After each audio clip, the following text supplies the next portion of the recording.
Nós estamos aqui no último Café Filosófico Quântico de 2021. Esses encontros eles existem há 14 anos e o nome do Café Filosófico Quântico é pelo fato de nós, a equipe que começou e que mantém esse Café Filosófico, é exatamente uma equipe, professores de humanas, professores da área de saúde e professores das ciências exatas. Por esse motivo, o nome é Café Filosófico Quântico. E, além disso, a gente, dessa forma, vem há muitos anos desenvolvendo alguns encontros e refletindo temas centrais. Então, esse é um projeto especial do Centro Cultural e todos os anos a gente elabora uma proposta de um tema central que vai ser abordado sob diversos olhares ao longo de um ano, uma vez ao mês, alguma coisa que de alguma forma contribua para o desenvolvimento, para o olhar do ser humano, da vida. A gente não tem, nunca teve a pretensão de esgotar algum assunto, né? É filosófico, né? Então a gente vai conversando, vai refletindo. Então nós temos a nossa professora de ética e de antropologia filosófica, que é a professora Márcia Amaral, que é professora da Unifase e da UERJ, e eu, que sou das ciências da saúde e ciências biológicas, na área da biotecnologia e da bioética. O professor Marcos Tadeu Barrica, que é da área da engenharia, e junto com ele vem os profissionais da área das ciências da informação, da computação, da engenharia, né? Então, a partir disso, a gente recebe diversos convidados, diversas pessoas conhecidas. E, além disso, o café filosófico, ele sempre teve essa característica de não ficar preso às questões filosóficas ou questões científicas ou humanas, mas de estar atento às questões dos saberes dos conhecimentos tradicionais, principalmente pelo fato do nosso país ser um país plural, pluriétnico, não é? Então, já recebemos os indígenas várias vezes, gente de comunidade quilombola, ciganos e outros saberes, né? Já recebemos diversos deles, e não só aqui, como em eventos que a gente chamou de cafés filosóficos extras, e fizemos muito isso antes da pandemia. Durante a pandemia também fizemos, mas aí a gente já estava voltado para um olhar de pandemia, no sentido de estarmos trabalhando juntos, né, os alunos da Liga de Fisiologia e Fisiopatologia Humana, no sentido de prestar algum tipo de colaboração a essas comunidades, aquelas mais próximas e as mais distantes, né? E por causa desses 14 anos, nós viemos evoluindo o conjunto de discussões, os temas centrais. E nos últimos 5 anos, a gente veio fazendo essa parte mais ligada à sustentabilidade. Na sustentabilidade não tem apenas as questões da natureza, mas dos seres que a compõem, né? Então, recebemos veterinários, recebemos biólogos, recebemos sociólogos, antropólogos, enfim. E aí, nós fizemos esse ano, para a gente poder lidar com essa diversidade, né, de saberes, essa troca, e sair enriquecido, né, a gente precisa ter uma sensibilização. Às vezes a gente não é simpático a um tema porque a gente não conhece aquele tema, ou a relevância daquele tema para para a nossa vida, né? Inclusive vida acadêmica, vida profissional e vida acadêmica. E então, esse ano passado a gente já tinha introduzido e esse ano a gente mergulhou na questão do desenvolvimento das competências, né? Vocês já aprenderam isso, né? Nós somos treinados em atitudes, habilidades e competências. As competências, em geral, são afetivas. E quais são os afetos, né? Então, nós discutimos várias coisas, né? Como é que a gente age, como é que a gente reage, né? Então, discutimos aqui gênero, em junho, com a professora Regina Bortolini, estivemos discutindo sobre questões de gênero e várias outras coisas. Então, tivemos a professora Jaqueline da Silva, que é do Instituto de Psiquiatria da UFRJ, falando para nós, conceituando o que era competência cultural, né? No penúltimo café filosófico. De outubro nós não fizemos, mas os convidados de outubro estiveram conosco no evento da LAF, porque todo mundo é profissional, aí às vezes não dá para largar 2 tardes, né? Então, o evento da LAF está gravado, depois a gente vai disponibilizar para vocês. O pessoal da OAB e o pessoal do Instituto Nacional de Propriedade Industrial, que faz a preservação do patrimônio imaterial, que é o patrimônio intelectual, né? Aquilo que acaba sendo patrimônio da humanidade. Então, eu estou explicando isso para vocês entenderem sobre o que nós vamos conversar hoje, um instantinho antes da gente conversar com os alunos da Liga. O título é exatamente Competência Cultural, Equidade e Cidadania. Como é que a gente liga isso, né? A gente liga no sentido de que com o que eu me importo, né? Quais são os meus afetos, quais são os meus interesses. Nós estamos num centro universitário que desenvolve pessoas para o serviço, para o crescimento interior, mas também o crescimento de outras pessoas, sejam indivíduos, sejam comunidades. E então, essa competência afetiva, ela é desejável, né? No sentido de você transitar, poder dialogar, também colocar limites quando é necessário. E a competência cultural, ela está falando no sentido de você conseguir transitar entre as culturas. E isso é muito importante num país que é pluriétnico e também é pluricultural, porque não é só das etnias que formaram o país, mas de todas as outras que ele recebe, né? Sejam turistas, sejam refugiados, enfim. Então, nós trabalhamos nessa vertente, lógico, sempre pautados nas políticas públicas do SUS, e é por isso que a gente está conversando sobre equidade. Equidade é um dos princípios do SUS, né, de maior valor e de maior necessidade da gente trabalhar, mas para você gerar condições, para você gerar acesso dessas pessoas a diversos serviços, nós precisamos de profissionais preparados para lidarem com essas pessoas, né? O Cláudio até fez um artigo falando sobre isso, a anamnese transcultural, né? Porque a gente trabalha essa questão dos diversos conceitos, e isso passa por diversos autores. Nós trabalhamos com um grupo de autores que entendem que multiculturalismo é quando você está tentando afirmar uma determinada cultura. Então, por exemplo, respeito aos quilombolas, né? Ao invés de invadir as terras deles, né? Ou de depreciá-los, porque são filhos de pessoas que foram escravizadas.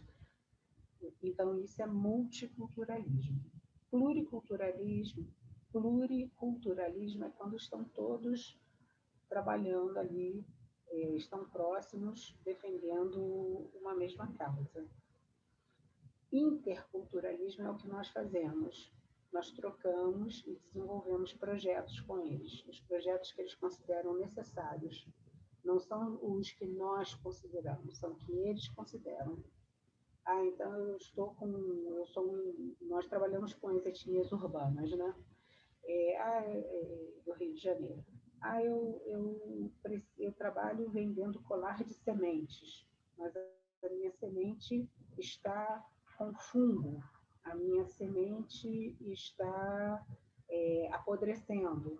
Então, com os conhecimentos da biotecnologia, claro que não é daquela biotecnologia de laboratório, é aqui, né, no outro nível real, para que ela seja útil, que o nosso conhecimento científico se aplique à sociedade, tecnologia social, né? Então, a gente vê dentro dos extratos que eles têm, que fazem parte da rotina deles, porque assim a gente não invade, aqueles extratos que são comuns, que todo mundo já ouviu falar, tipo urucum, né? Então a gente não invade, não está fazendo uma pesquisa etnofarmacológica nem etnobotânica. A gente está trabalhando com aquelas coisas que são comuns, que são daquilo que a gente fala cultura de contato, né? Seja cultura de contato indígena, seja cultura de contato quilombola, seja cultura de contato cigana. Então, nós buscamos, com pequeninos procedimentos, porém metodologicamente corretos, nós buscamos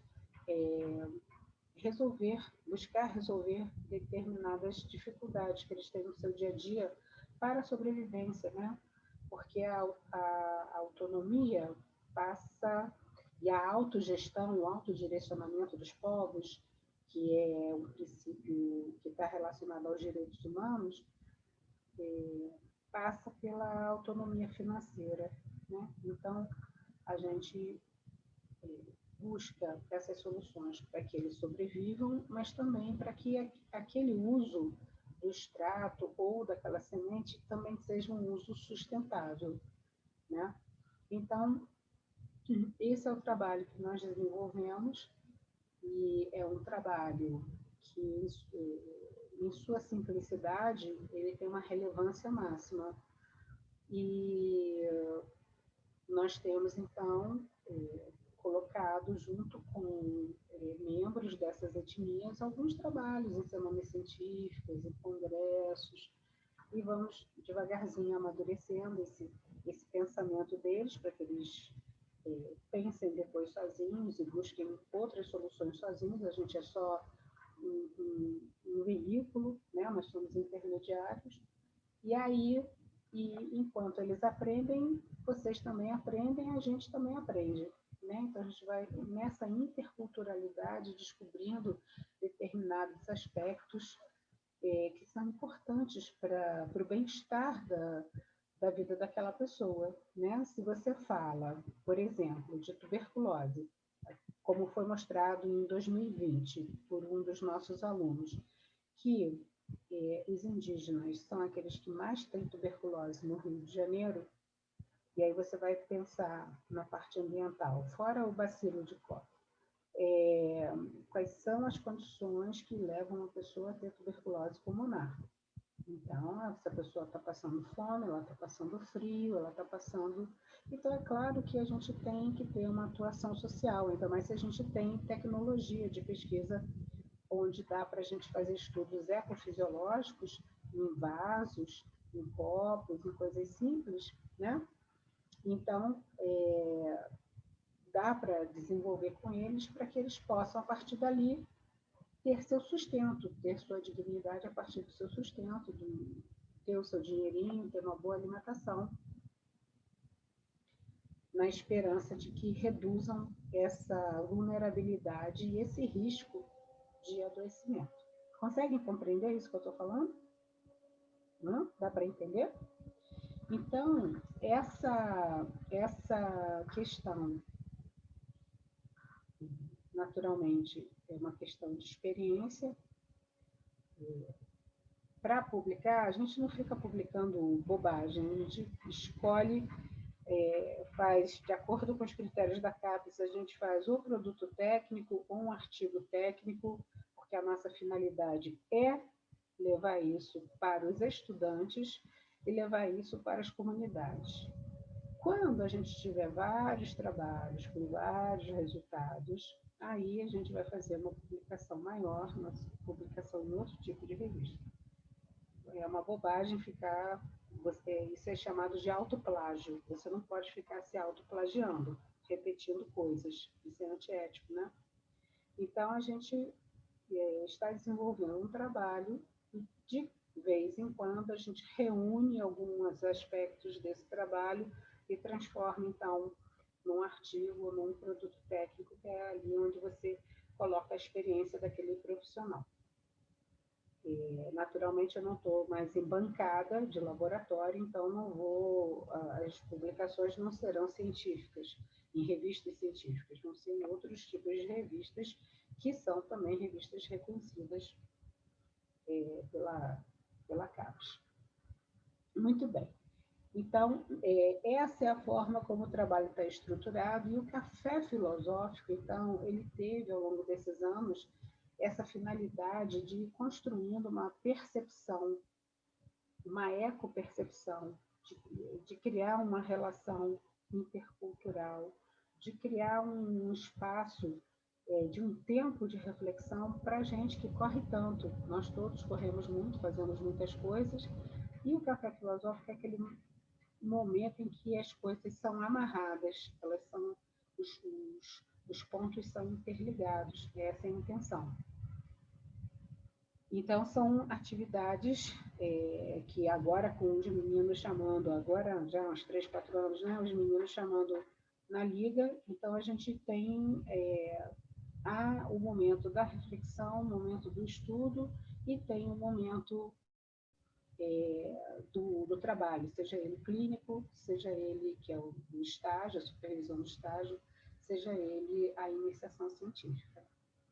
Além disso, a gente, em parceria com o projeto de saúde ambiental, parasitologia e bioética do Laboratório de Imunoparasitologia e Análises Toxicológicas da Faculdade de Farmácia da UFRJ, nós, com a autorização do Centro Cultural daqui da faculdade, nós gravamos esses cafés filosóficos e para que os alunos possam ter acesso quando quiserem, né? E esse tipo de trabalho é tão interessante que o Cláudio fez um trabalho para a Semana Científica e apresentou, foi aceito, e ele apresentou sobre, na Semana Científica que tratou sobre inteligência artificial, e foi um trabalho tão interessante que foi feito no Café Filosófico e nas reuniões extras durante a pandemia, que para o futuro nós vamos estar organizando isso para uma revista, para uma submissão, né, para outra revista além da que a gente está habituado, que é a revista de apoio, onde vocês estão aprendendo a escrever, a redigir, né? Tem que ter, porque a redação para um artigo é diferente da redação para um pôster, por exemplo. Então, todo esse trabalho passa pelo título do encontro de hoje, que é tudo isso é desenvolvimento de competência cultural, é o trabalho de equidade, dando condições de acesso para essa autonomia, para a promoção de bem-estar, né, buscando de acordo com o que os indivíduos consideram como bem-estar, né, e naturalmente de cidadania. A cidadania, embora a gente esteja em 2021, a gente ainda explorou muito pouco a Carta de Ottawa da Organização Mundial de Saúde, que traz o conceito de cidadania relacionado aos determinantes sociais de saúde, essa necessidade de promoção à saúde via o estímulo à participação cidadã, significa o quê? Aquilo que eu tinha falado agora há pouco, que não é uma questão de pluriculturalismo, várias culturas coabitarem no mesmo espaço, porque elas podem coabitar e podem não trocar, pode não haver diálogo. Ao contrário, pode ter até imposição. Uma se acha superior à outra e estimular uma superposição. Não é isso. A Carta de Ottawa ela quer exatamente a interculturalidade, onde os sujeitos mais além, para além de incluídos, eles estão integrados. Então, o trabalho da interculturalidade é um trabalho de integração cidadã. Então, assim, isso, com esses diversos encontros, foi isso que foi feito, que foi realizado, né? E que foi depois publicado ou no site educativo do projeto de saúde ambiental, ou em eventos da UFRJ, ou em eventos de outras ligas fora da faculdade que nos convidaram, enfim. E aí, a gente, ou então evento da Liga, da própria LAF, que sempre colabora com a gente. Então, tem essa parceria lá também na Santa Casa de Misericórdia, né? E atualmente com o MEPSO do PUB, o Laboratório PROV do MEPSO e PUB UFRJ, ao qual eu pertenço. Então, eu gostaria de saber se quem está aqui se assistiu àquela apresentação pela Liga no dia 29, para eu saber se eu tenho que repetir ou se eu posso seguir em frente.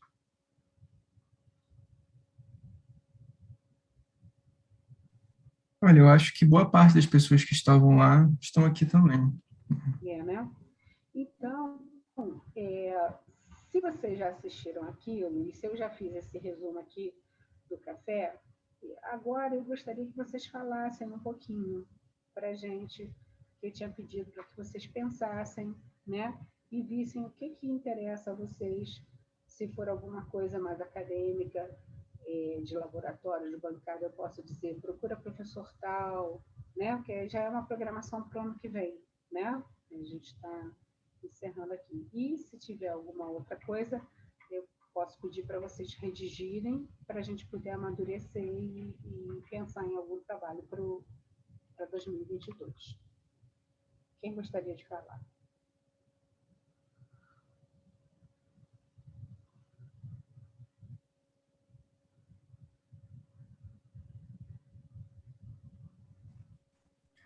Os temas que a gente acaba conseguindo desenvolver, como a Marcela, a gente consegue fazer, pelos professores que apoiam, assim, que ajudam a orientar e tal, os trabalhos até acrescentar, além da gente conseguir fazer de forma multidisciplinar, a gente pode fazer de forma mais abrangente. Igual, por exemplo, teve um artigo que a gente fez agora há pouco tempo, que foi para a Semana Científica também, já até voltou o certificado, que até que te enviar, Márcia, esqueci. Por exemplo, a gente falava sobre agrotóxicos, inseticidas, esse tipo de substâncias, vinculados a câncer e também a transtornos mentais. E aí foi até interessante porque nessa pesquisa foi uma revisão, né, integrativa assim, e a gente começou a achar um monte de evidência assim, até de substâncias no plástico que causam transtornos mentais e, por exemplo, promove uma queda muito significativa de testosterona e de hormônio luteinizante nos homens. E isso pode ocasionar não só a depressão, mas como também chegar ao ponto de suicídio, onde já se achou, através de pesquisa, que a maior parte dos homens que cometiam suicídio tinham esses dois hormônios muito baixos. Então, por exemplo, a gente vê a influência de uma substância no plástico, pode um dia, talvez, induzir e promover um suicídio. Já tinham pensado nisso? Já tinham ouvido falar nisso? A gente deu uma pesquisada nisso essa semana na matéria até de saúde e sociedade sobre os disruptores endócrinos, né? Exatamente. E aí fala justamente isso, sobre a possibilidade de câncer, infertilidade, tanto masculina quanto feminina. Parkinson, Alzheimer, tudo ligado a esses tóxicos, né? Exatamente. Aí o câncer, as doenças neurológicas, e aqui ele está falando dos transtornos mentais, né? A parte psiquiátrica, né? Então, olha que coisa séria, né? No artigo que o Cláudio fez, participou, estavam falando que normalmente você fala, essa comunidade quilombola tem baixa autoestima, e de repente você vai ver, eles estão diretamente ligados à exposição a um determinado disruptor, né? No levantamento que ele fez um levantamento de 20 anos e depois puxou uns artigos e nós também puxamos, tinha uma tese, duas teses, uma de Minas, outra do interior de Goiás, estudando comunidades quilombolas e mostrando a relação da terra contaminada com as manifestações clínicas de depressão, de surtos de ansiedade, porque transtornos mentais, tudo isso, pode ter até surto esquizofrênico. Então, é uma coisa assim, super importante que ainda é pouco estudada. Porque as manifestações comportamentais, como é muito difícil você avaliar, às vezes é mais fácil você falar de uma doença neurológica, de uma doença endócrina, né? Mas tudo isso tem sinalização. E psiconeuro endócrino imunologia, né? Ou imunoendocrinologia. Então, esse levantamento do Cláudio, que ele apresentou até nessa semana científica, é de uma relevância ímpar, né? Porque você, se houver tratamento, estão ouvindo a Belinha? Se tiver um tratamento de solo ou de lençol freático, né? De repente você pode reduzir a quantidade de antidepressivo que o paciente usa e ao longo dos anos pode remover, limpar aquele solo e isso é bom para todo mundo, né? Ela é escandalosa, ela é escandalosa. Ela é muito amiga do Cláudio. Meu marido tirou ela aqui de perto. Pergunta ao Cláudio se ele gosta de cachorro.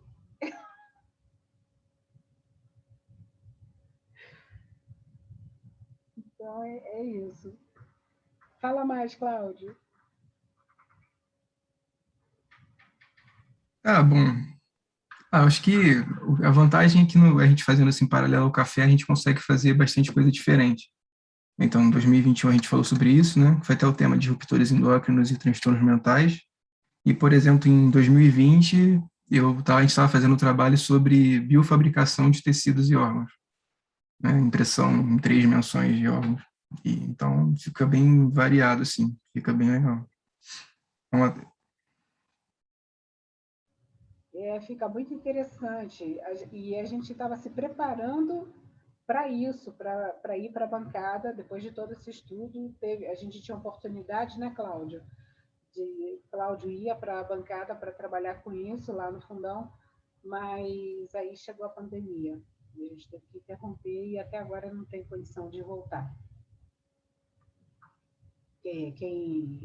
A prioridade de uso do laboratório agora é do pessoal de doutorado e mestrado que está por aqui, tendo que cumprir prazo, né, porque eles não conseguiram entrar para o laboratório. Então, não dá para ter muita gente, porque por causa do distanciamento, né?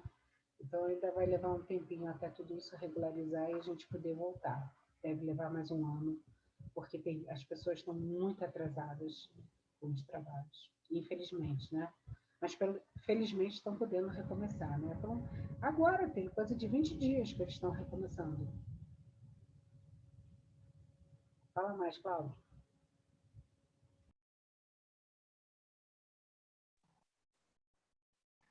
deixa eu pensar, ver se eu lembro mais algo. Vocês estão vendo que o Cláudio aproveitou bastante, né? Porque ele estudou anamnese, ele viu agrotóxico, ele foi lá na ponta, na inteligência artificial, e depois no tecido... Como é que você falou, Cláudio? Biofabricação. Na biofabricação. E esse foi um susto, Foi né? uma passeada.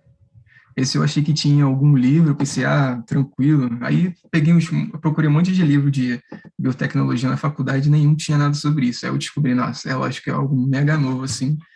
Tem menos de 10 anos de estudo. Foi complicado, mas deu para achar bastante coisa sobre mesmo assim. Vocês têm noção? Pode Oi, falar. não, era só uma dúvida. Todos esses trabalhos, no caso, que a gente faz, vocês fazem, é de revisão bibliográfica? O foco na revisão bibliográfica? Ou não, pode ter Esses, projeto inovador também? esses foram, mas, sei lá, a gente conseguir fazer outras coisas, né? Esse ano a gente começou a estruturar para, por exemplo, agora no ano que vem a gente conseguir tentar até amplificar isso, né? O que você acha, Márcia? Sim, nós temos trabalhos com cultivos, né, de plantas, trabalhos que foram premiados aqui na Unifase. Nós fizemos, lembra, o Cláudio? Nós fizemos com a menina que é paquistanesa, com a Patrícia, que era da Lia, eu não sei se ela ainda é. Ainda é. Foi um trabalho premiado na Semana Científica do Cultivo com uma finalidade, né? Porque o que acontece? Nós trabalhamos lá no ambulatório com medicina complementar, no estágio de vocês. Medicinas complementares. Então, quais são? Eu trabalho com a homeopatia e com a fitoterapia.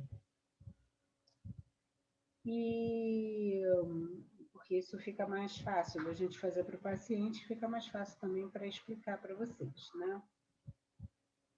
Aí, quando a gente vai fazer pesquisa, a gente pode trabalhar com extrato fitoterápico, mas normalmente o padrão de qualidade não é do extrato fitoterápico de uma planta adulta, pronta, né? Quando você quer um padrão, você tem que ter um marcador, qual é a substância, o princípio ativo que você está acompanhando, e aí você faz o cultivo, e a partir daquele cultivo, com aquele extrato marcado, todo direitinho, dentro da metodologia, aí você faz os testes.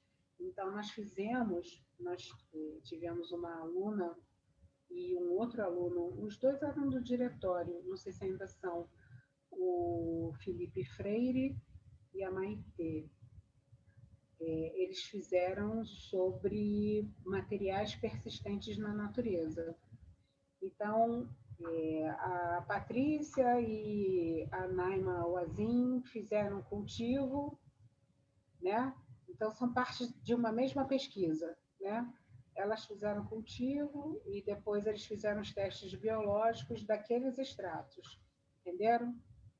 Então, a gente faz isso, que a gente faz na natureza, e fica mais fácil a gente pegar as condições, né?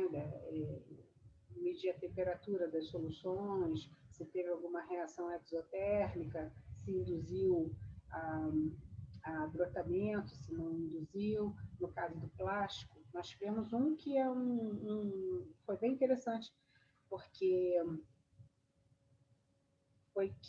acho que foi a Maitê, ela fez uma geral, pingou os extratos em isopor, em diversos tipos de plástico, tudo que é material persistente na natureza, né? E o Felipe, ele, a partir desse estudo dela, pegou um tipo de plástico, um PVC lá, e aí um tipo de PVC, e aí testou e teve reação. Então, foi muito interessante, porque sugeriu uma degradação. Então, isso também é um material que pode ser publicado, né? Que a gente aí tem que unir o trabalho de um com o de outro. Aí eles entregaram agora, recentemente, o material que eles escreveram, porque fica no vai e volta, entendeu? Quando a gente está escrevendo, vai e volta. Eles escrevem, aí a gente pensa em alguma coisa, ou então corrige alguma coisa. Ou então eles pensam, olha, eu fiz uma outra busca, Márcia, encontrei isso, tá bom, vamos ler. Então, isso demanda um tempo, não é de uma hora para outra. Para fazer para a semana científica é relativamente rápido, mas depois para se transformar num trabalho que os avaliadores de uma outra revista recebam, né, aceitem, aí tem que ter tudo. Mas normalmente o que a gente põe para a semana científica é o resumo de uma coisa que dá para publicar, para a gente não ficar perdendo tempo, né? Então, assim, não vai ficar fazendo trabalho inútil, é isso que eu quero dizer, tem que ter algum tipo de utilidade. Então, assim, esse dos persistentes é maravilhoso. E ele percebe que está todo encadeado, né? Porque se quiser escrever um artigo, já pode começar do estudo que o Cláudio fez, dos persistentes, né? Dos disruptores endócrinos.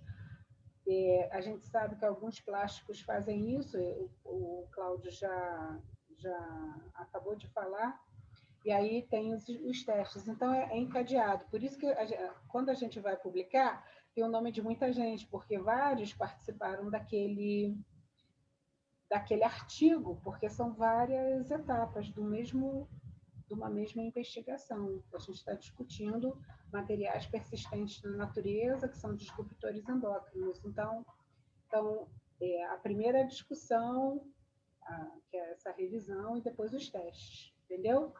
Agora, eu não... O laboratório que eu fico não é em Petrópolis, é no Rio.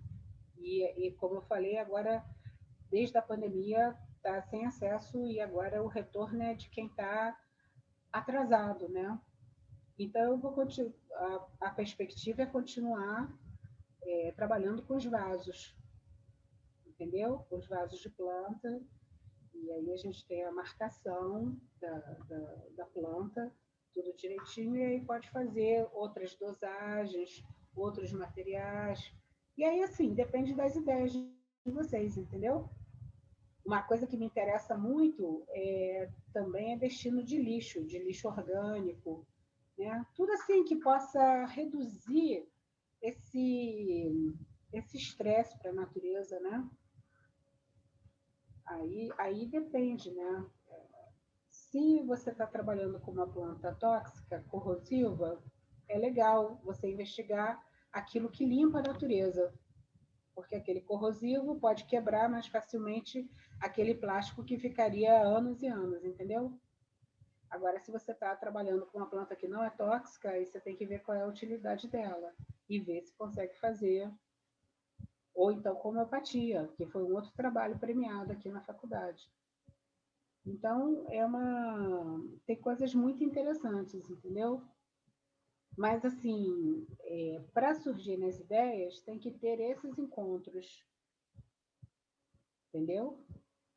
Aí, respondendo para a Isabela Ramos, a bancada, é isso que eu falei, eu vou ter que mandar para outros professores daqui da faculdade, tá? Porque a bancada que eu pertenço, lá no Rio, está ligada à imunologia e à imunoparasitologia. Então, aí, com isso, estabelecem-se as interfaces, né? E agora, nesse laboratório de envelhecimento que a gente está, que eu também quero desenvolver algumas coisas. Patrícia quer fazer gerontologia, Cláudio tem interesse também, então nós vamos ter que pensar em alguma coisa. E teve uma pergunta que apareceu e apagou, eu não li. Pode mandar ideia, sim. Pode mandar ideia, sim. É isso que a gente quer. Eu achei até que eu fosse ouvir alguma ideia hoje. É isso que a gente quer.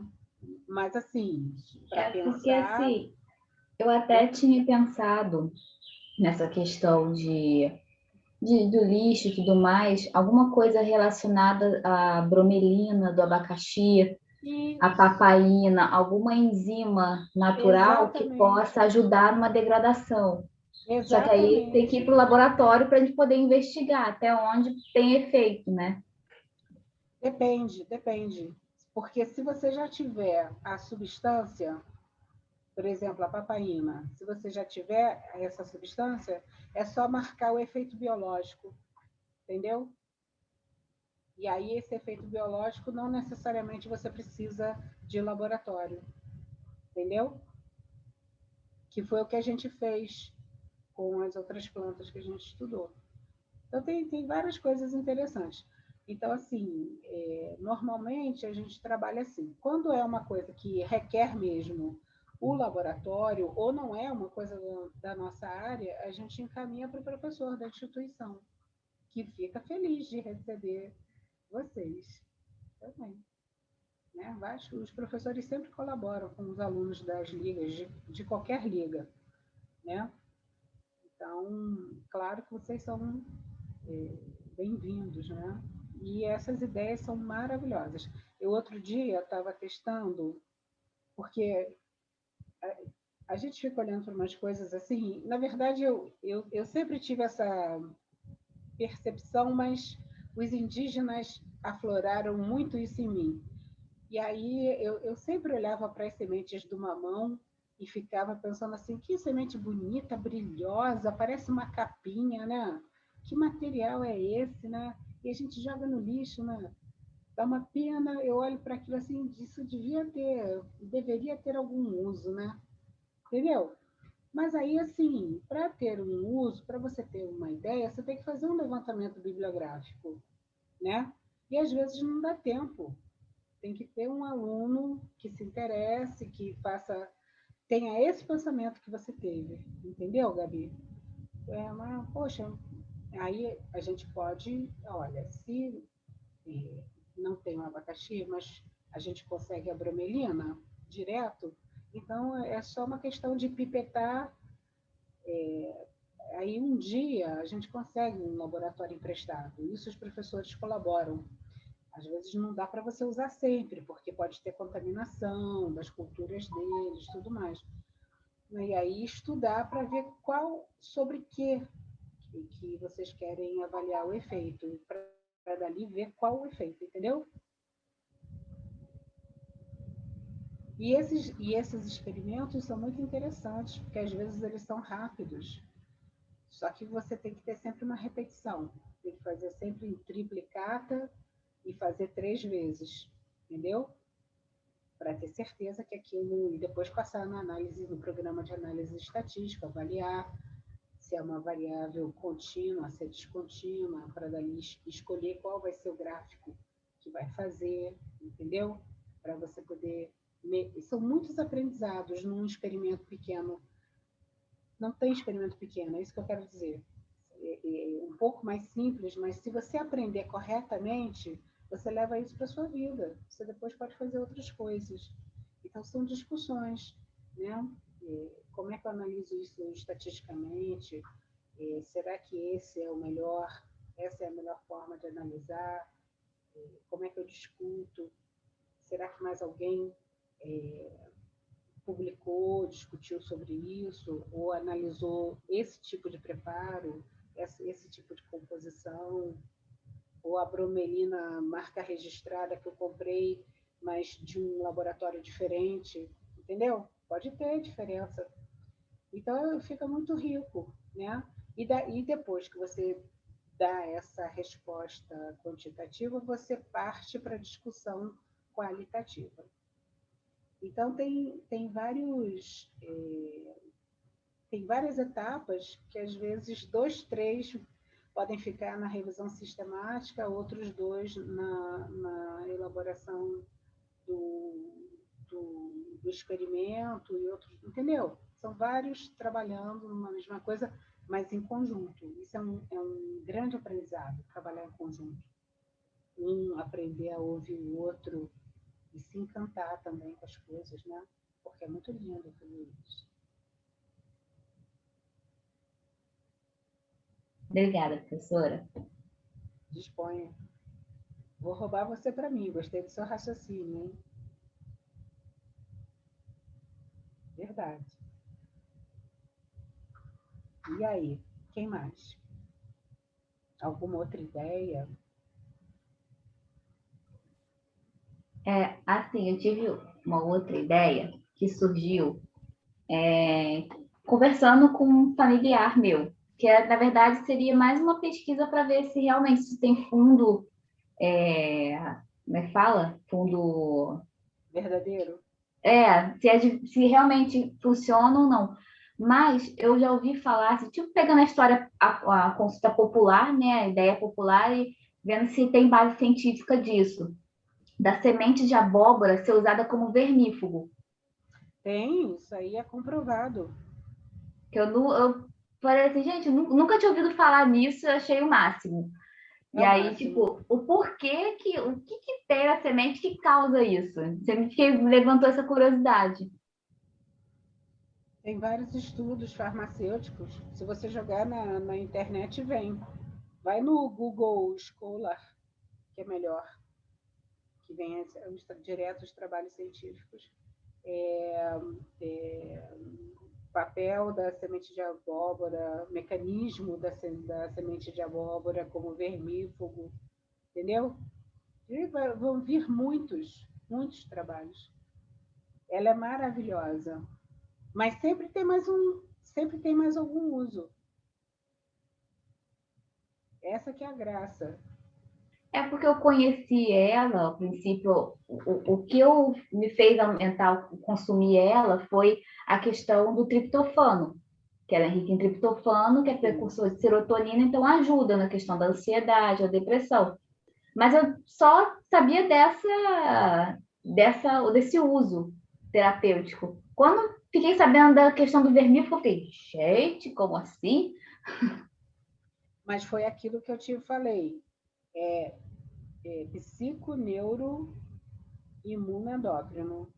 Então, aquilo que tem mecanismo central, se cair na corrente, pode ter outro papel. E dependendo do local, pode ter papéis diferentes, entendeu?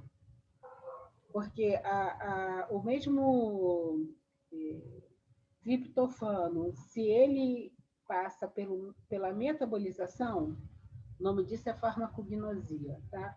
Se passar pela metabolização, ele pode gerar um metabólito secundário que pode ter um efeito neurológico, agir na placa motora do verme, por exemplo, e ali virar um vermífugo, entendeu? Às vezes, mas digamos, ele poderia, ao invés de agir direto na placa motora, ele poderia agir na mucosa intestinal e nessa mucosa mudar o gradiente e não deixar o verme encostar e aderir. São vários mecanismos, é super bonito. Essa é a parte lá do professor Alexandre Pirro, na parte de imunoparasitologia, entendeu? São coisas lindas. E isso que você falou é muito importante porque explica, por exemplo, de acordo com o preparo que você faça, de acordo com o preparo que você faça daquela planta, se você usar mais o caule, naquele caule tem mais antioxidantes. Então, tem um papel, ajuda lá no triptofano. Se for uma planta que você use, digamos, a raiz, já tem outras substâncias. Então, ela pode ter um efeito vermífugo. Tem algumas raízes que os indígenas usam para picada de cobra.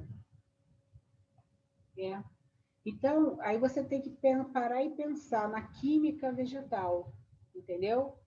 O que é que pode estar nessa raiz? Será que a literatura alguém já estudou? Para você poder pensar, não, essa substância aqui tem um efeito anticoagulante, ou tem um efeito proteolítico, e aí impede a resposta inflamatória, e assim vai. Aí é uma vida estudando, né? Mas é muito interessante mesmo. E aí é por isso que um soma com o outro, né? O trabalho de um soma com o outro. É por isso que na discussão você tem o resultado, aí naquela discussão você pega a experiência, os resultados de um outro autor e discute, né?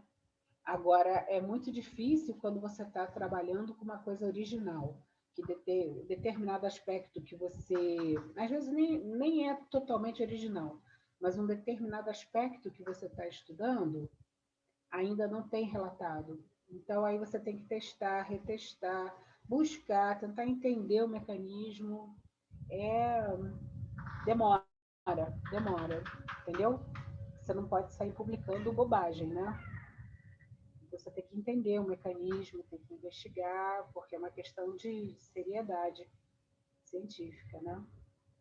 Mas, assim, é encantador, é encantador. Cada preparo você pode ter um efeito diferente. Eu estou há uns 25 anos estudando a mesma planta. Eu estudo outras também, que eu faço esses outros trabalhinhos. Mas, assim, eu estou há uns 25 anos estudando a mesma planta e já entendi, assim, que de acordo com o solo, ela modifica a produção, de acordo com a estação do ano, ela modifica a produção. Muito interessante. A mesma planta que tem aqui e tem lá na África tem produções diferentes. Então, assim, isso foi o meu mestrado. Depois o doutorado, análise toxicológica, seguindo a Anvisa, né? Então, assim, e eu continuo estudando, mesmo que não estude com tanto afinco, mas sempre chega alguma informação, porque as pessoas ligam o nome, né, com a planta e vem e traz uma informação, ou então a gente percebe uma coisa que lá, quando eu estava no mestrado, eu não tinha percebido, entendeu? Aí, não sei quantos anos depois, você volta a ler, eu falei, nossa, eu escrevi isso, estava aqui a resposta, entendeu? Mas eu não tinha aquela maturidade de ver os efeitos biológicos, de ver as ações, e aí você revisita. Por isso que é legal quando a gente escreve, não escrever em cima da hora, a gente escreve e depois volta para reler, que aí a gente dá uma guaribada, melhora o texto, mas também compreende outras coisas. Nunca aconteceu isso com você? Que você pegou um livro qualquer para ler, né? Eu gostei desse livro. Aí quando você vai reler aquela história, aquele conto, aquele romance, que seja, você já vê com outra cabeça, né? Porque a gente modificou, né? Então, pode ter acesso a uma informação mais profunda, a um conteúdo mais profundo, né? Que às vezes não é uma questão fora, é uma questão dentro, né? Dentro da gente. O que mais, meus queridos?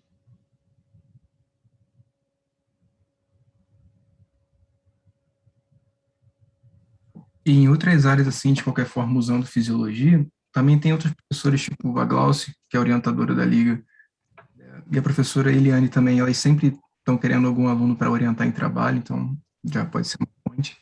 E é o que eu até pensei agora, acho que a maioria do pessoal novo não deve conhecer, mas na faculdade também tem o NEF, que é o Núcleo de Estudos em Fisiologia, não sei se já ouviram falar, mas tem uma dinâmica um pouco diferente de ligas, assim, porque lá a prática é para ser uma iniciação científica em si. Então, em cada encontro, uma dupla de alunos, por exemplo, apresenta um artigo. E para o ano que vem, os professores estão começando a querer trabalhar também em fazer pesquisa, esse tipo de coisa. Já voltado para, por exemplo, depressão, o Hugo, que é o professor de fisiologia também do NEF, ele gosta bastante da área de sono, por exemplo. Então, se a gente tivesse, por exemplo, demanda, a gente poderia tentar conversar com eles e tal. Tenho certeza que eles abraçariam sem nenhum problema. É mais uma ideia. Né? Maravilhoso. São todos professores maravilhosos, muito preparados, e são temas muito interessantes, né? Sono, hoje em dia, tanta gente com distúrbio de sono, né? Ou assim, eu não sei as outras pessoas do primeiro período, né? Mas eu tô completamente perdida em relação à pesquisa e iniciação científica. Eu não faço ideia de por onde começar, de como, de onde tirar as ideias, enfim, tudo isso. Eu ainda estou completamente perdida nesse meio, estou boiando. Eu acho que é assim mesmo, sinceramente. É assim mesmo. Está no início. Na verdade, a pesquisa começa quando tem alguma coisa que te move, né? Alguma coisa que, em geral, incomoda. Poxa, por que será que eu perco o sono na véspera das provas? Enfim, tem que ter uma pergunta, e aí aquela pergunta se repete, e aí, de repente, você quer saber mais. é, Você quer saber mais sobre aquilo. Isso continua sendo um conhecimento leigo que você está avançando para um conhecimento a partir de dados científicos que foram realizados no mundo, né? Então você puxa no PubMed, você puxa onde você quiser, né? Aí leu sobre aquilo, você se interessou sobre aquilo, aí de repente vem, toim, aquela ideia. Poxa, mas será que se fizesse assim, poderia ter um efeito tal? Ah, será que é assim mesmo? Eu penso que é do outro jeito. E assim você, naquela dúvida, naquela discordância, nascem as propostas. Daí a gente procura um método, qual é o melhor método para poder averiguar aquilo que você pensou, entendeu? Aí entra aquilo que o Cláudio acabou de dizer. Por isso que as pessoas estudam, elas já estão num outro nível de questionamento. Então, elas puxam os artigos, elas já sabem qual é o tema que elas querem estudar. Eu quero estudar sono. Então, elas vão puxando o artigo e discutindo aquilo, vão rodeando, entendeu? O tema sono, o sono é o tema central, e vão abordando sobre diversos aspectos. Exercício e sono, estresse, distresse e sono, Covid e sono, e assim vai, entendeu? É aquilo que a gente só aguenta pesquisar aquilo que realmente interessa a gente. Se não interessar, você faz o trabalho, porque tem competência, vai fazer, vai aprender, mas aquilo não te encanta. E a pesquisa é uma coisa para te encantar, entendeu? Antigamente eles falavam assim, até os filósofos, né? Falavam assim, o que é que te espanta, né? O que é que te espanta no mundo? Era nesse aspecto, o que é que te intriga? Ou o que é que te incomoda, né? Às vezes você vê, quando a gente está atendendo, uma característica muito boa dos mestrados profissionalizantes é essa. Você está lá na sua lida, está atendendo, está fazendo curativo nas feridas, nas úlceras varicosas de alguém, de vários alguém, né? E aí você está lá na sua prática clínica e você fala assim, poxa, isso aqui não fecha. Será que se pusesse uma outra coisa fecharia? Pronto. Ali já tua cabeça já começou a funcionar. Entendeu? Sai de uma coisa prática, uma coisa do seu cotidiano, ou seja, uma coisa que tem relevância. Você não está discutindo o sexo dos anjos. Você está aqui fazendo uma coisa relevante, que é uma coisa da tua prática, que te moveu. E aí, a partir dali, você desenvolve a investigação. Aí, o somatório de várias investigações compõe a pesquisa. A pesquisa não é um resultado que você publica, entendeu?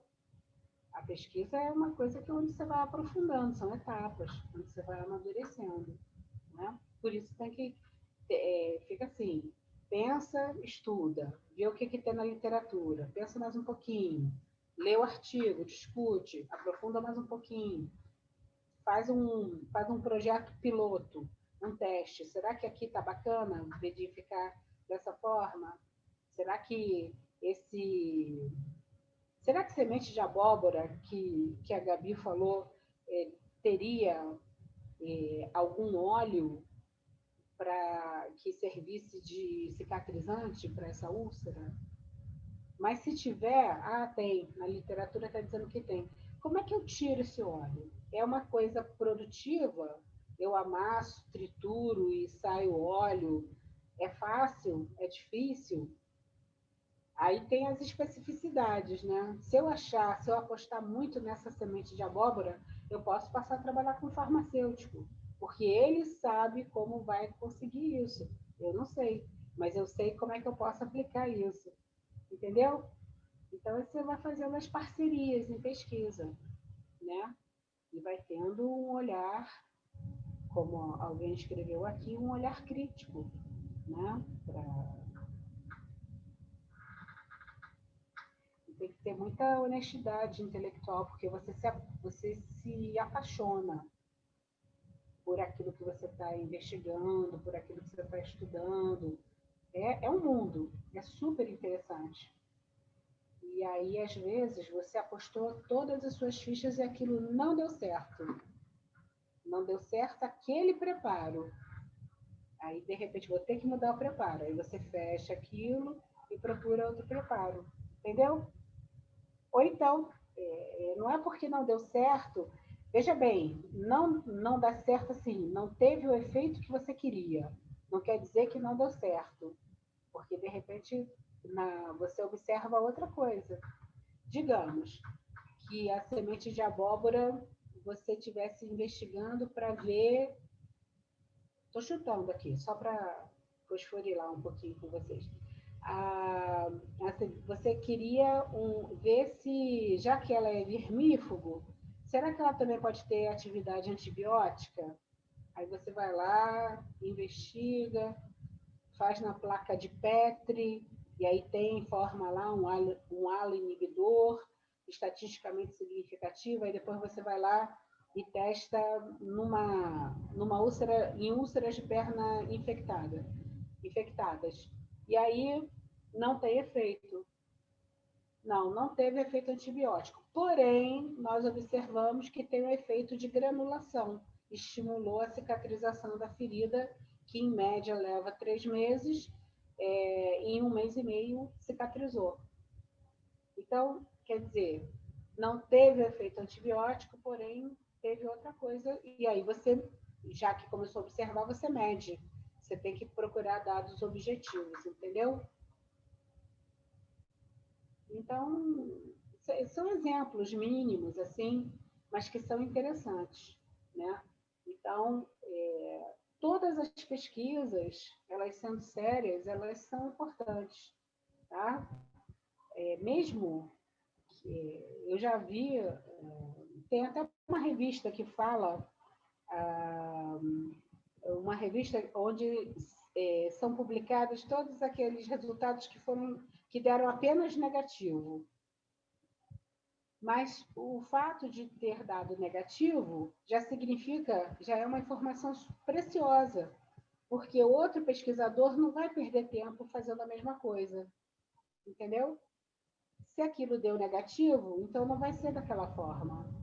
Então, dizer que não houve atividade também é importante, porque ainda mais no Brasil, que a gente faz tudo com dificuldade, não tem dinheiro, então você vai gastar um material e você vai reinventar a roda, porque alguém já fez isso e já publicou, e já disse, não tem efeito esse preparo, não tem efeito nessa concentração, entendeu? Então, por isso que a gente faz a revisão, o estudo do estado da arte. O que se conhece, né, sobre aquilo que você está perguntando. Porque se a gente pensou, alguém também já pensou, entendeu? Então, mas como é que ele pensou? Aí você, de repente, pensa um pouquinho diferente. E aí vai investigando. Então, assim, isso é uma coisa que, se não vier da sua pergunta teórica, dos seus estudos teóricos ou de algo que te incomode, Luciana, pode vir da sua prática, entendeu? Poderá vir da sua prática. Então, não tem pesquisa maior ou melhor, tá? Tá bom, querida. Vá com Deus. Você não tem esse tipo de comparação ou de rivalidade ou de competição, tá bom? Tá bom, ok. Então, a gente... tudo é importante, tudo acrescenta, desde que esteja metodologicamente correto e sejam dados honestos, né? Eu, por exemplo, tinha uma área que eu não me interessava muito, que era a área de câncer, assim. E aí, no NEF, né, eles fazem 2 eventos por ano, um workshop e uma conferência. Aí eu assisti a conferência quando eu estava no terceiro período, e foi a doutora Lítia, de Carvalho, que também apresentou agora no Med Mais, no evento que tem sábado, né? E ela falava, a tese dela, sinceramente, eu não lembro e não entendi nada. Era um nome gigantesco em inglês, e quando trazia o português ficou 4 vezes maior. Só lembro que tinha alguma coisa de cavalo de Troia, mas o objetivo dela era meio que sinalizar, enganar as células do corpo, que eram cancerígenas, para absorverem uma substância, que aí a substância dentro delas marcava para o sistema imune destruir. Ou seja, é só isso que eu consigo lembrar. O resto eu não entendi nada. Nem as preposições dela eu entendi. Mas aí foi um negócio que começou a me interessar também. Por exemplo, o trabalho de inteligência artificial que a gente fez também. Nunca imaginei que fosse me interessar por isso. E aí depois percebi que, por exemplo, para você conseguir imprimir 1 centímetro de tecido, você tem que ter uns 7 profissionais de diferentes áreas. Tem que ter o cara da tecnologia da informação para programar o computador e a impressora, você tem que ter um engenheiro mecatrônico para produzir aquilo ali, você tem que ter o cara que vai ter as células e vai tratar elas depois do... E o principal problema da impressão, por exemplo, da biofabricação, não está em si em imprimir ou biofabricar, está em manter vivo depois. E esse é o principal problema hoje em dia. Por exemplo, Israel já conseguiu imprimir um coração do tamanho de um coração de rato. E é o máximo que se consegue manter vivo depois. Então, acho que é meio que tentar começar por pressão, livre e espontânea pressão, né, em qualquer coisa, e aí você vai vendo o que dá para direcionar. Cláudio está muito bem, né, Cláudio? Está se formando muito bem. Você me lembrou uma coisa, né, muito interessante. Eu, há anos atrás, fiz umas pesquisas com os extratos que eu estudava para dengue, com mosquito da fase de larva para adulto, quando cria asa para voar, e é quando ele se torna infectante, né? Porque quando voa, leva o vírus, né? Então, eu trabalhei com a Aedes aegypti e fiz vários testes e com essas larvas, né? Contando as larvas, vendo o desenvolvimento. E o que acontece? Existem extratos próximos, de plantas próximas a que eu estudei, que tem efeito hormonal, está até descrito na literatura, que tem efeito hormonal. E se tem efeito hormonal, que mecanismo? É um efeito juvenilizante, ou seja, não deixa aquela larva evoluir para adulto e criar asa. Então, existem extratos que fazem isso, não deixam. Então, com isso, há um controle do vetor, né? Do mosquito. Estão entendendo? E aí eu fui testar.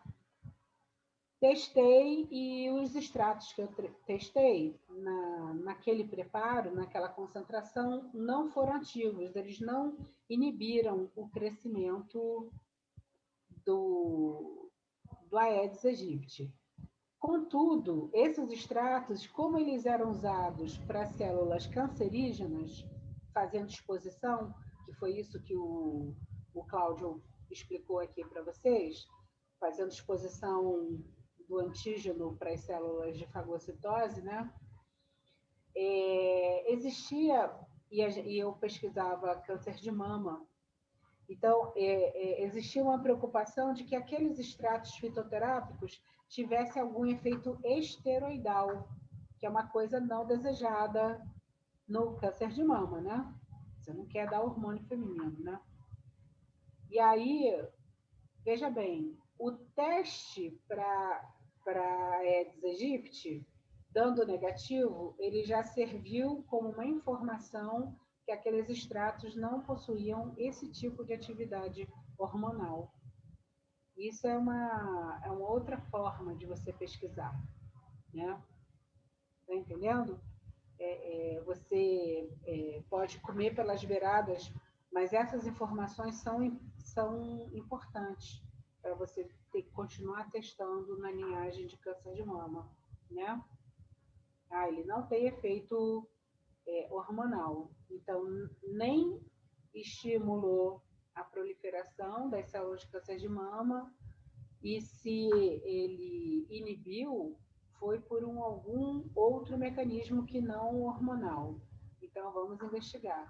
E aí você vai cumprindo etapas, né? Excelente lembrança, Cláudia.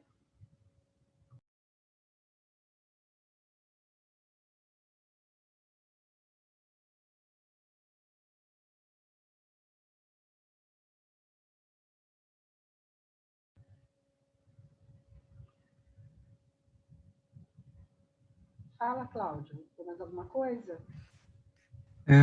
Bom, eu acho que não, pelo que eu me lembre. Eu acho que foi suficiente, né? Sim. Então, só para arrematar, eu queria só lembrar a vocês que tudo isso é feito para chegar lá na sociedade, para chegar no ser humano, para chegar no ser vivo. Então, tudo isso é construção de cidadania, é construção de equidade, né? Quando você está pesquisando medicina complementar, você está colaborando com o bem-estar desse indivíduo, ou então dessa comunidade, né? E esse tipo de dedicação pertence ao nosso desenvolvimento afetivo, né? A nossa competência da análise da inteligência dos valores, né? Da inteligência emocional. Então, assim, fazer pesquisa é tudo de bom, embora eu seja suspeita para falar, mas fazer pesquisa é tudo de bom, sob diversos aspectos. Agora eu vou deixar meu chefe falar, Claudinho. Bom, eu acho que é isso, professor. Eu acho que eu não lembro mais do que falar. Acho que é isso, sinceramente. Alguém tem alguma ideia, quer falar? Alguém que é de uma área que não seja medicina ou enfermagem? Tipo, a Rafaela.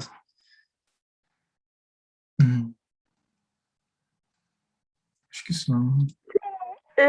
Eu acho muito interessante toda essa questão e eu tenho muito. Eu estava pensando, não sei se foge um pouco a regra de tudo mais, mas eu tenho muito interesse sobre questões homeopáticas, questões naturais e tudo mais, e como que, por exemplo, isso pode auxiliar no funcionamento não, mas na questão psicológica também do paciente, porque tem muitos pacientes que não gostam de remédio, sabem o quanto tem medo de se viciar, tem medo das reações que os remédios podem causar, e muitas vezes eu penso como que a gente, em vez de usar remédios, tanto na área psicológica, psiquiatra, como outras áreas, se a gente não pode tentar achar correspondentes na própria natureza, de forma que isso possa evitar males, assim, de contraindicações ou questões a mais, tanto para a pessoa saber que ela se... Eu tenho certeza que algumas pessoas se sentiriam mais tranquilas, assim, se sentiriam mais leves por saber que elas podem obter os mesmos resultados ou resultados muito próximos com coisas totalmente naturais, sem envolver um gasto, assim, um gasto muito alto, como a gente sabe que muitos remédios têm um gasto muito alto, ou até mesmo coisas que dá para fazer, que a gente pode ver a pessoa fazer em casa, porque a gente também pode aliar isso muito com terapias, como eu posso dizer, de questões de hortas, questões que envolvem plantas e tudo mais, como eu queria muito poder estudar. Pena que, tipo assim, eu não consigo achar muito essa questão, assim, na faculdade, né? Porque é mais voltada, assim, para coisas, assim, digamos, na psicologia, mais voltada para as coisas, assim, focadas na psicologia. Não tem tanto espaço em questões mais distintas, entende? Se a gente procurar questões menos comentadas, né? Mas eu acho incrível quanto que a gente pode aliar esses fatores e trazer totalmente uma mudança, tanto na área da medicina em geral, como outras áreas de saúde.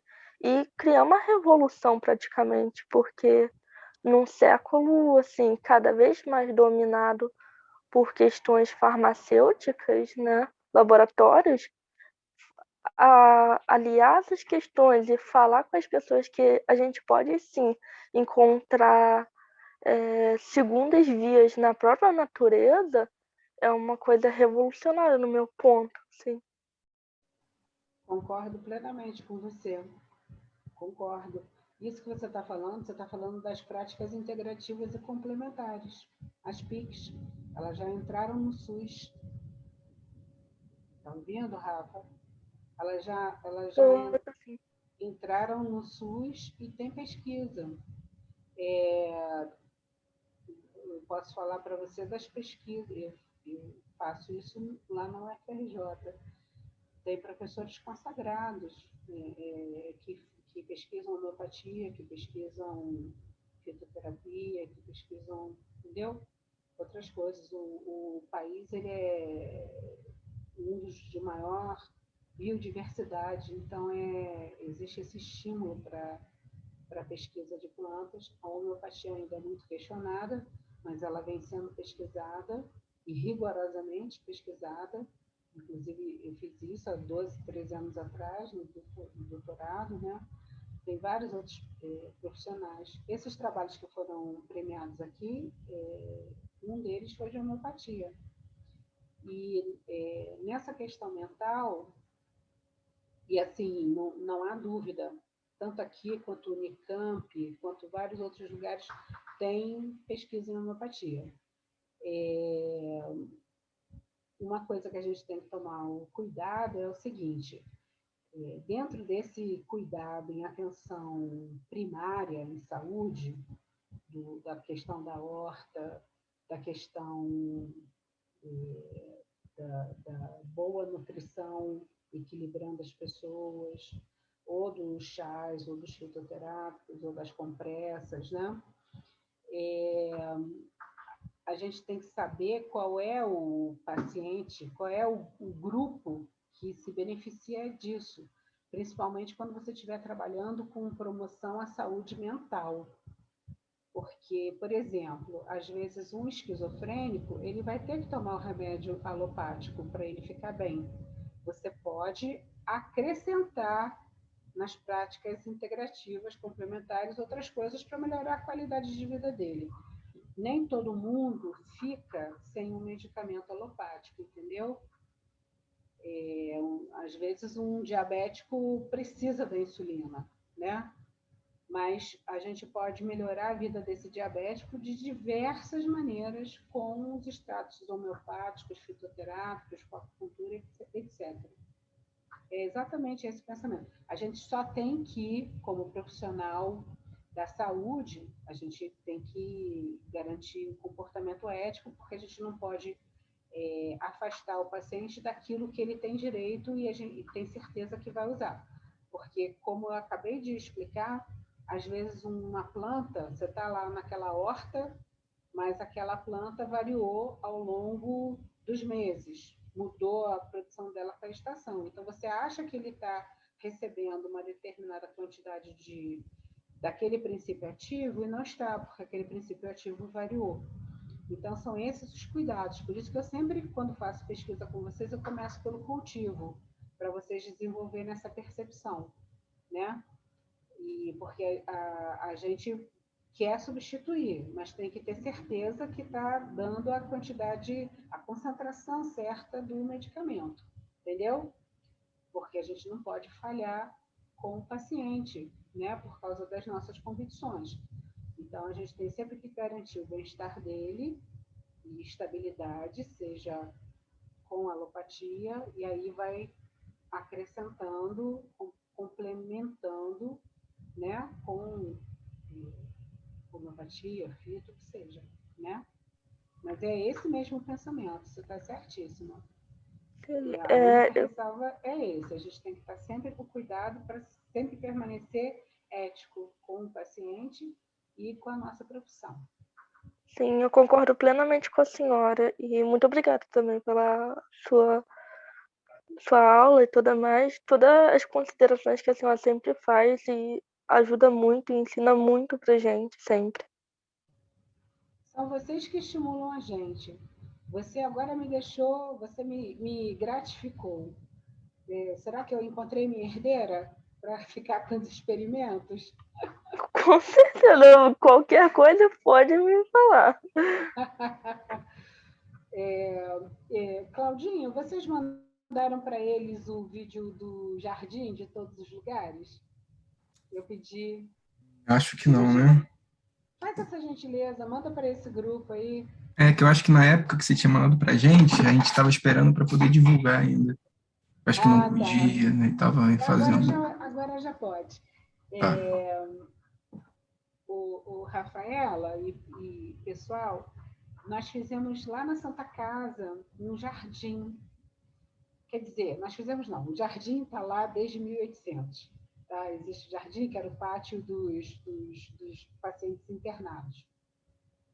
Só que aí os profissionais lá da enfermaria, os homeopatas, viu, Rafaela? Os homeopatas e fitoterapeutas e os outros terapeutas das PICs, do atendimento que a gente faz lá, nós, junto com as etnias, cada um levou uma plantinha e nós plantamos juntos. Nós plantamos no dia 15 de fevereiro ou março. Foi fevereiro, que era o início do carnaval, o sábado de carnaval. E 5 dias depois foi decretada a pandemia. O jardim ficou lindo e aí nós fizemos um vídeo, porque a gente tinha do início, que foi esse que o Claudinho está dizendo que ainda não podia circular, e aí depois nós fizemos de 1 ano e meio depois. As plantas lindas, eu quero que vocês vejam. E aí tiveram alunos da Liga lá conosco nesse retorno, trabalhando lá, e ele era um jardim, olha só, tem tudo a ver com o que você falou, Rafaela. Ele era um jardim não só para as pessoas se sentirem bem, mas era um jardim para pesquisa, para fazer isso, fazer horta num pedacinho, fazer jardim de chá fitoterápico do outro, né? Aí veio a pandemia, a gente não pôde, teve que ter o isolamento, né? E aí o que aconteceu? O jardim, a natureza ela é tão pródiga, né? Que o jardim, independentemente de nós, ele floresceu. Tudo cresceu, estava cheio de fruto. E o que aconteceu? Nesse período da pandemia, os funcionários passaram por muitas dificuldades. E aí o jardim estava produzindo. Então, eles comeram manga, eles tiveram feijão, eles comeram pimenta, várias coisas do jardim, estavam nervosos, como você estava falando, fizeram chá de alecrim, fizeram chá de hortelã. Aquilo fez um bem que, quando nós voltamos, 1 ano e meio depois, os funcionários passaram a tomar conta do jardim. Então, passou a ser deles o jardim, e aí ele deixou de ser exatamente um jardim de pesquisa, ou, na verdade, a gente está em modificação para ele atendeu a uma finalidade psicossocial. né? Para as pessoas relaxarem, respirarem, enfim, um jardim. Aí eu vou mandar de novo para o Cláudio o link. Aí, Claudinho, você faz essa gentileza, manda para eles, tá? É isso aí, Rafa, tem toda a razão. É por aí. Eu fico muito. Eu consigo ver isso nas pequenas coisas, né? Porque aqui em casa tem um jardim e antigamente não tinha muita coisa, tinha mais algumas árvores com alguns frutos e tudo mais. Só que depois chegou uma época que deu uma tempestade toda e, tipo assim, elas meio que. Meu pai derrubou porque elas caíram todas e tudo mais. Então, meu pai e minha mãe, eles gostam muito de jardinagem. Eles prepararam o solo e começaram a plantar, assim, flores e tudo mais. Aí meu pai até conseguiu um carrinho de mão que não funcionava mais, colocou areia e tudo mais e misturou várias, assim, espécies. Colocou desde flores, colocou outros tipos de planta, colocou, que eu lembro que tinha ali, era suculentas também e a espada de São Jorge. Aí demora tudo mais, né, até elas crescerem e tudo mais, mas, tipo, só de ver os meus pais com toda aquela paciência de ir sempre lá cuidar e ver a alegria deles a cada vez que via alguma diferença na planta, a flor abrindo, algo de diferente, tu já via como que fazia um impacto muito grande naquela questão toda, assim, digamos assim, não só sentimental, mas na questão psicológica do ser com aquele ambiente. Tanto é que minha mãe pegou, hoje as plantas estão enormes ali, as florzinhas abriram todas e ficou lindo, lindo, toda amarelinha. Aí minha mãe ficou toda boba, tirou um monte de foto e postou tudo na internet. E eu falei que como que isso é muito interessante, principalmente para o pessoal, assim, geralmente, que eu vejo muito, né?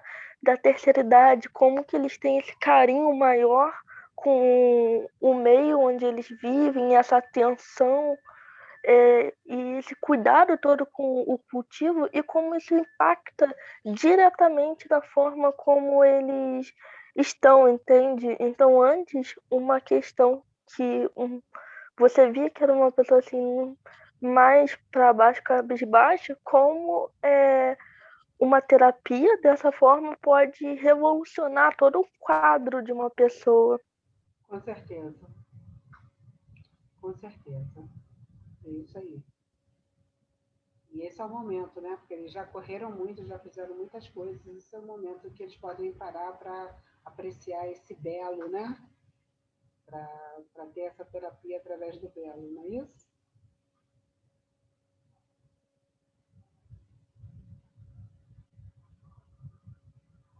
Muito bom. Então, Claudinho, tá tudo certo? Tudo certo. Tá na nossa hora? Sim. Então, eu só tenho a agradecer. Foi lindo esse encontro. Depois, um dia, poderemos passear todos juntos lá no Jardim de Todos os Lugares. Vou reenviar o vídeo. Eu já enviei para eles. Hein? Eu já passei o vídeo no grupo para eles, eu acho. Agora, mas ele é rápido. Está dizendo que é nota 10. E eu quero, então, agradecer a presença de todos vocês, a participação, essa parceria, tá? E eu espero as ideias de vocês. A gente tem alguma coisa que pode orientar no sentido de direcionar, né? Mas, assim, a graça mesmo é que vocês tragam as ideias para a gente ver como é que pode fazer, porque vão ser os trabalhos de vocês, né? Às vezes segue até pela vida com isso, né? Obrigada, Damares. Então, é isso. Fica aí o meu carinho para vocês. Muito prazer de ter-los conhecido e dessa parceria que começa, tá?